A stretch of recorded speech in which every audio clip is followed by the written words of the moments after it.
Hi guys, இந்த அசிங்கம் உனக்கு தேவையான்றா போல அது போல் எளிமை எனக்கு ஒரு தரமான ரிவெஞ்ச் கொடுத்துருப்பான். எப்போவுமே நம்ம தான் நிறைய டீமுக்கு ரிவெஞ்ச் எடுத்துருப்போம். ஆனால் இன்றைக்கி அதுக்கு அப்படியே ஆப்போசிட்டாக எனக்கு ரிவெஞ்ச் எடுத்தானுங்க. இந்த இடத்துல 2 பேரும் முடிச்சிடுவேன். பிக்கில் கிரௌண்டில் முடிக்கிறேன்ட்டு 2 பேரும் முடிச்சிருவேன். அதுக்கப்புறம் இங்கே ஒருத்தனை பார்ப்பேன், இவனே முடிச்சு விட்ருவேன். இதுக்கு மேலே தான் நான் சொன்ன சம்பவமே வரப்போகுது. இன்னும் கூட லைக் பண்ணலாம், தயவுசெஞ்சு லைக் பண்ணுங்கள், ஒரே ஒரு ஷேர் பண்ணுங்க. அப்போ தான் நம்ம சேனல் எவ்வளோ ரெக்கமெண்டேஷன் ஆகுதுன்னு தெரியும், ஷேர் பண்ணுறது மூலிமா. அப்புறம் என்னை இந்த இடத்துல முடிச்சு விட்ருவானு, மறுபடியும் அவங்க வந்து அடி பண்ணாலும் ஒருத்தனை டவுன் பண்ணுறேன். முன்னால் ஒருத்தன் ஓடி வரால, மறுபடியும் அவன் என்னை முடிச்சு விட்ருவான். மறுபடியும் பிறந்து வந்து அடி பண்ணா, ரிவெஞ்ச் எடுப்பண்டான்ட்டு ஒருத்தனுக்கு மண்டையிலே அடிப்பேன்.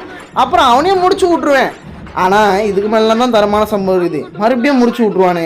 நான் ஒழுங்காக வேற எங்கேனாச்சும் போயிருந்தேன்னா ப்ளஸ்னாச்சும் ஆயிடுவான். என்னாலேயே இந்த மேட்ச்சு மைனஸாக ஆச்சு. சரி, மறுபடியும் வந்து அடி பண்ணான்ட்டு 2 பேருக்கு நல்ல டேமேஜுங்க. என் டீமை கோஆப்ரேட் பண்ணியிருந்தால் அசால்ட்டாக அடிச்சிருக்கலாம். உள்ளே வந்து அவனும் செத்துருவான். வேஸ்ட்டு.